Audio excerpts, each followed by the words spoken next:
ben moi, figurez-vous que j'ai vécu ma vie entière comme un fiasco. Waouh. Toute ma vie, je l'ai vécu comme un échec. Je ne me sens douée pour rien, mais vraiment rien. Je suis tout le temps en train de réapprendre, de désapprendre.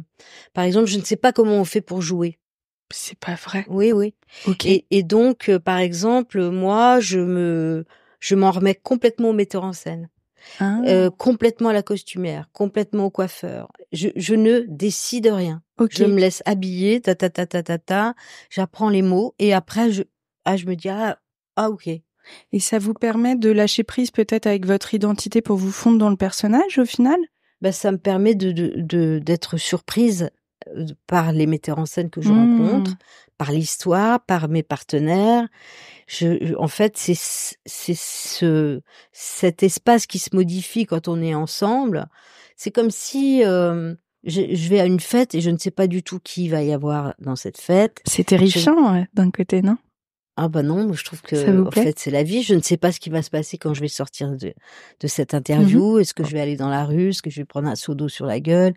Ou est-ce que je vais rencontrer quelqu'un qui va me demander quelque chose? Et en fait, moi, ce que j'ai aimé dans la vie, même si j'en constate que vraiment la grosse partie de ma vie n'a jamais ressemblé à ce que j'en envisageais, c'est pour ça que je peux parler d'un sentiment d'échec bien sûr. continu. Mais à chaque fois, j'ai fait des belles rencontres.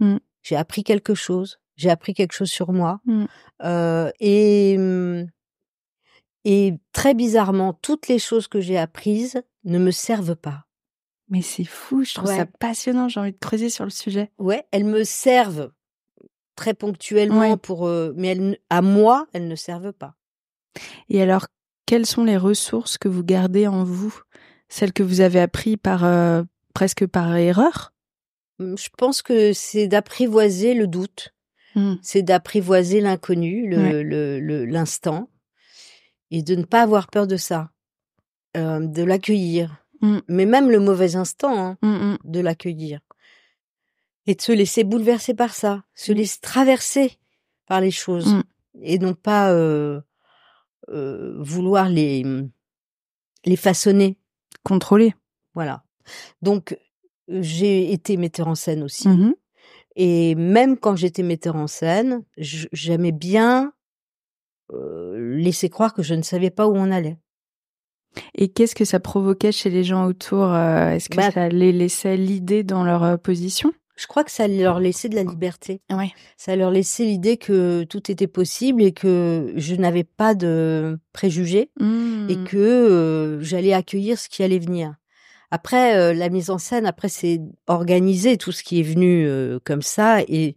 Mais c'est quelque chose qui doit se faire sans douleur et enfin, ça doit être invisible. On ne sait pas trop à quoi ça sert un metteur en scène dans la population. Ben, je trouve. Mais c'est un peu comme le curling, hein. S'il y avait pas le petit balai devant, le machin, il avance pas. Non, mais j'imagine. Et pourtant, quel beau sport. C'est vrai qu'on le cite pas assez souvent. Merci beaucoup. C'est vrai, c'est un sport étonnant. Étonnant. Qui a inventé ça? Pas aller vraiment se faire chier sur la glace. Avec un petit balai. Avec un petit balai pour se dire, tiens, on va inventer ça. En tout cas, c'est pas moi parce que je déteste faire le ménage. Donc, je suis sûre que je ne suis pas l'inventrice du curling. J'hésite entre les deux mots. Je couperai peut-être ce passage-là. Ça vous a plu d'être metteuse en scène? Ouais, beaucoup. Mais c'est épuisant. Parce qu'en fait, bah oui, parce que il faut être quelqu'un qui respire la confiance. Waouh, ok. Et donc, rien n'est grave. C'est un peu comme être capitaine d'un bateau. Il va traverser les éléments. On est un peu prévenu à l'avance, mais on ne sait jamais exactement comment ça va se passer. Bon, alors on équipe on a son équipage, on équipe son bateau pour qu'il soit suffisamment solide. Mais bon, il faut se laisser aussi voguer. Et parfois faire le bouchon dans la tempête. Attendre juste que ça, comme ça. Puis recevoir toutes les émotions des gens avec qui vous travaillez, en plus des gens très sensibles, parce que c'est un métier qui est fait de sensibilité. Non, mais c'est donner tout le temps confiance, donner confiance. Donc, regarder avec amour et avec confiance, et ne pas douter une seconde que ça aboutisse. Mais alors justement, vous parlez de douter, pas facile de donner confiance quand on passe soi-même sa vie à douter, vous le disiez. Ouais. Ouais. C'est pour ça peut-être que j'ai arrêté.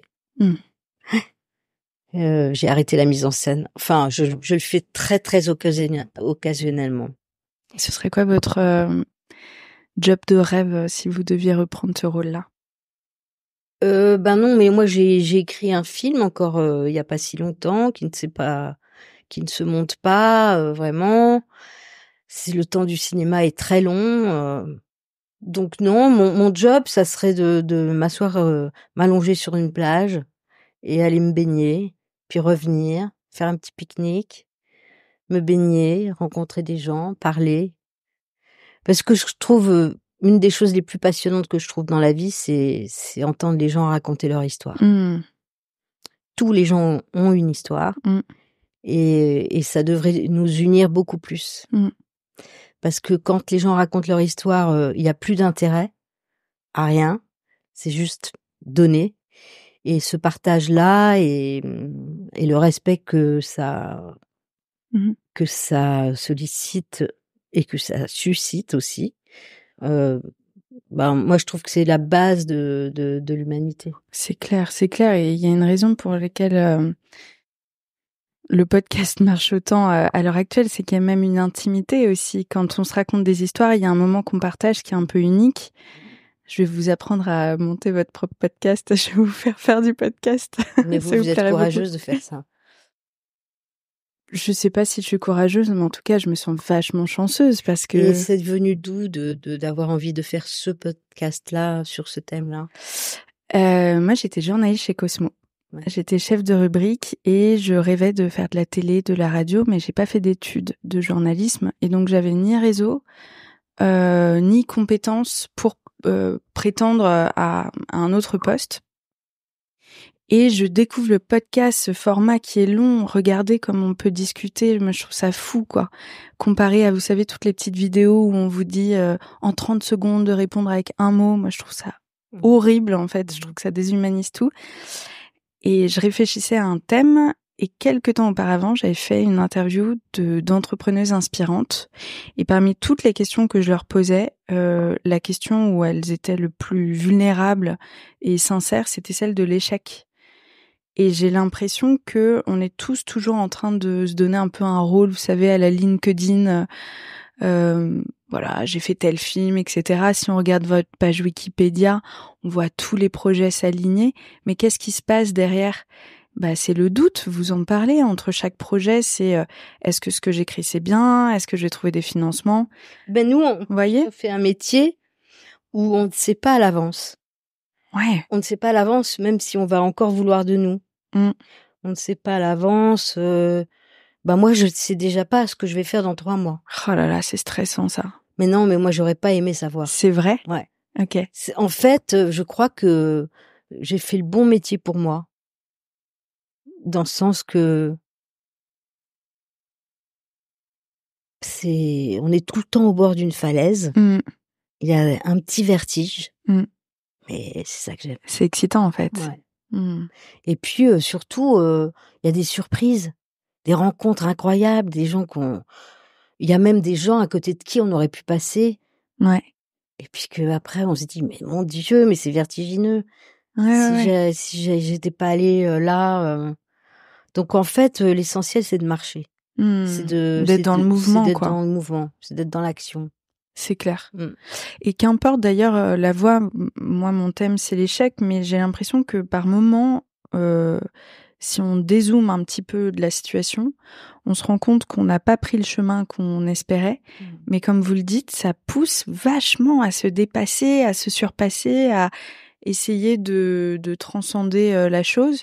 C'est aussi dans ce genre de moment où on se met à écrire, à peut-être, dans votre cas, je sais pas, un projet au cinéma qui se fait pas, bon ok, peut-être que le théâtre est fait pour moi.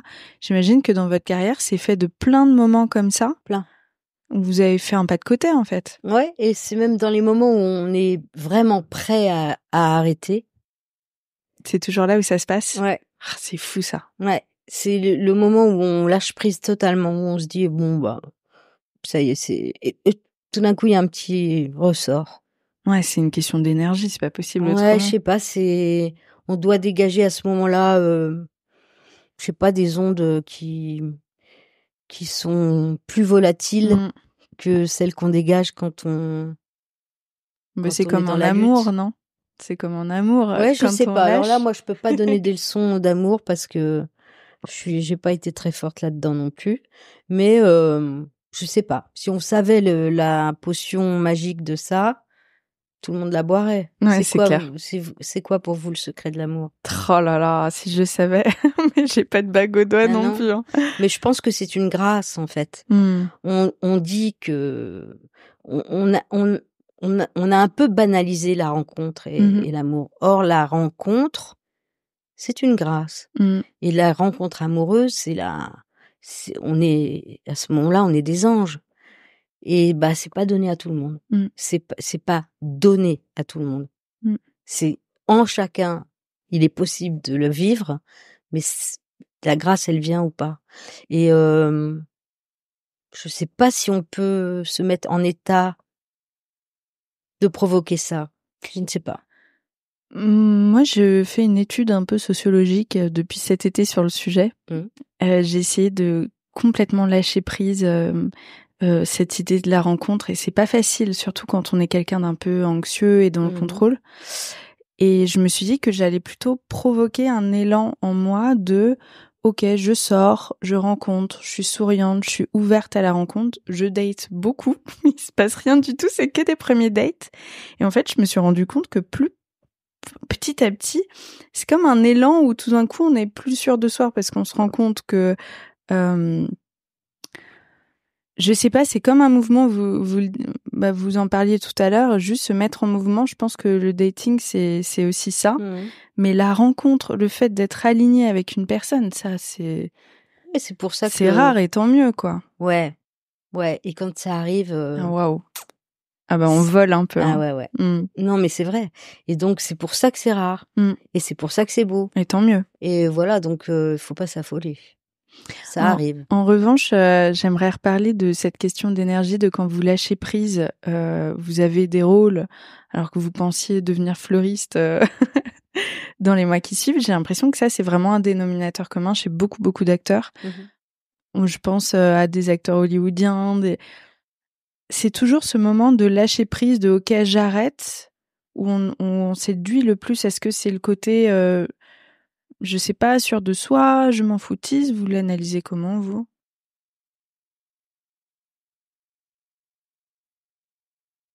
Ben, je pense aussi... Enfin, alors, je vais parler d'autre chose. Moi, mon rêve ultime dans le jeu, c'est de ne plus rien vouloir. Ok.